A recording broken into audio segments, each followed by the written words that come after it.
Hi, this is Phil Frei, Director of Business and Finance for the Sun Prairie Area School District, giving a report on the non-fixed Fund 10, which is our general fund, cost in the district budget. So this report is going to the school board on January 13th.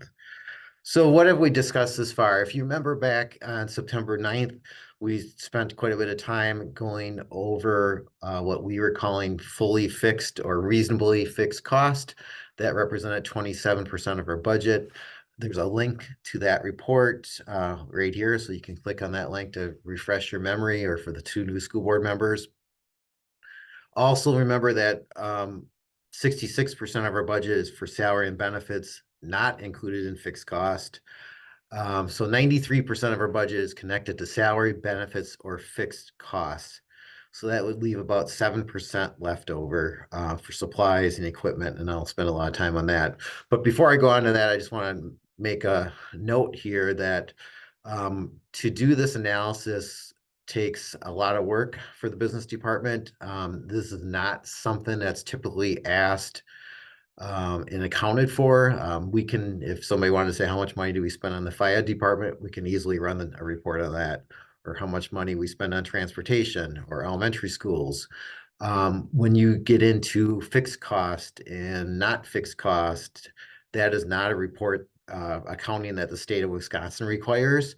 So to get these numbers that you'll see is manually determined. And I just want to put that caveat out there. Again, this is not a report that's a canned report that you can get from the state of Wisconsin, and not something that you typically see school districts run. I'm not saying it's a bad thing. I'm just saying that, again, these numbers it takes a lot of calculation and manual entry for that. So what do we mean by non-fixed costs? Loosely defined, it means that costs that the district has discretion over and how we can allocate those funds. We use that money, administration deploys resources strategically to meet the goals of the school board and the community. And as I mentioned before, it's about 7% of our budget, or roughly $10 million. What is meant by non-fixed cost? Again, you have to be really careful with the discussion for the purpose I just mentioned before, that there is no quick calculation of this. And I also want to be careful that when you hear the word non-fixed costs, that maybe that means that people think that that's not needed. That's not the case at all. Hopefully you'll see in this presentation, these dollar amounts are needed. For instance, the Business Services Department, we have our Skyward license fee is part of our budget. We need to have operation system for our financial software. Maybe not Skyward, but somewhere we need to have a license for that. So again, even though that's in our non-fixed cost, we definitely need Skyward or financial software. And you'll see or hear that for many of the items that we're talking about today. Even though we're considering it non-fixed, it does not mean it's not needed. So in just a category or just a summary of this, the non-fixed costs for school budgets, about 1.7, 1.8 million. And for department budgets, it's about 7.7. And that's how you get to your $10 million figure.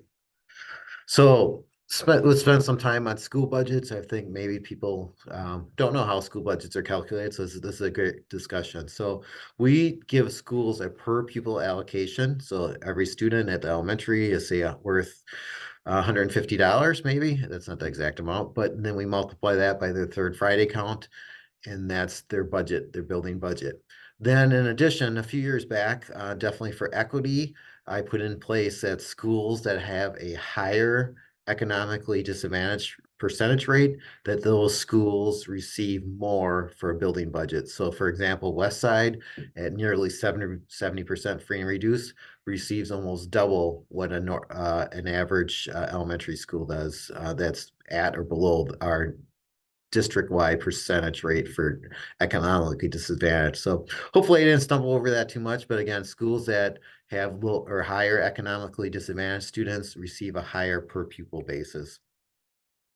So what do schools use that budget for? They might use it for classroom supplies, school-wide activities, for furniture and equipment, office supplies, copier maintenance, and postage. Those are probably the biggest things they spend it on. I won't spend much time on this because again, you can see each of the 9 elementary schools here, their per pupil allocation, their third Friday count, and then their total allocation. So you can see again, schools that have a little bit higher percentage of free and reduced students receive more on a per pupil basis. Same concept for secondary schools. We do give the secondary schools a larger per pupil allocation. That's just historically secondary schools across the country spend more than elementary schools. So they do get a little bit more per pupil. Again, there's that third Friday enrollment and then their total allocation. Then on top of that, the state of Wisconsin gives all school districts what's called Common School Fund. Common School Fund can only be used for library items, so books, online subscriptions, things like that. And we get that money from the state, finalize it, I think, in January or February each year.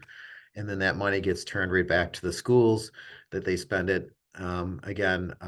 This amount of money is determined by Kurt Mold and how that money is allocated based on need more than on a per pupil basis.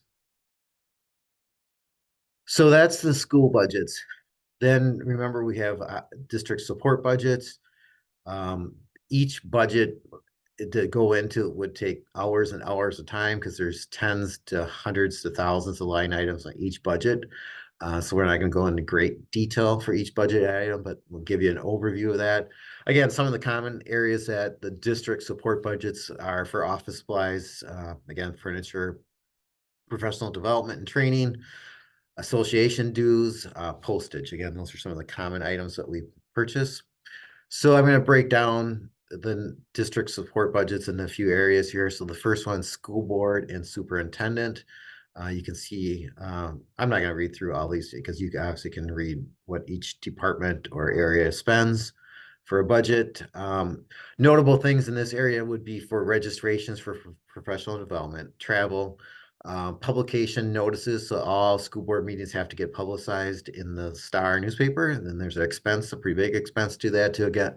So again, that goes back to mine. Don't think that because we're calling them non-fixed that they're not needed because there's a state statute that we have to do publication notices. Same thing, we need to have a subscription for board docs and printing of material. Teaching, learning, and equity. So this would be in the assistant superintendent of instruction, her budget, and then the different departments, elementary, secondary, student services or pupil services, professional development. And then we do have a line item for music and Phi-Ed equipment. We found that it's hard for the school district or for the schools to budget for big replacements for, say, a tuba or Phi-Ed stand. So we have a budget for that. So notable expenses in this area for all these areas is curriculum materials, obviously, and for the instruction side, online subscriptions, payments for dual enrollment for students, training registration fees, equipment replacement, and then just other supplies. Then on the operation side, the areas that we haven't talked about yet is this. You can see the budgets for the assistant superintendent, business and finance, and human resources. So under human resources, or actually all the areas, we have software licenses. Like I mentioned before, we have Skyward. We also have frontline licenses. The employee wellness clinic, which is about $600,000 a year, is under human resources. Daycare is under assistant superintendent of ops. And then again, just office supplies is some of the areas that we spend money for in operations. Then other departments that kind of don't fit into a neat category is student policy and school operations, school safety. So expenses there include, again, registration is pretty common, online subscriptions for Alice, Raptor, Public School Works, and some mapping program. And then the technology area, the technology budget that we haven't mentioned yet, you can see that amount, and that's usually for device replacements, repairs, and supplies. So with that, that ends this report. Again, hopefully you found it informative. We also, again, gave a very detailed report. I think it was back in September on more than 93% of the budget. And I'll just end it with that same caveat again. There's no accounting that the state requires us to do for non-fixed or fixed cost. So just take these numbers with somewhat of a grain of salt because it's a lot of work to get to them. But again, with that said, if there's any questions or comments, you surely can reach out to me, or you'll see me Monday night. Thank you.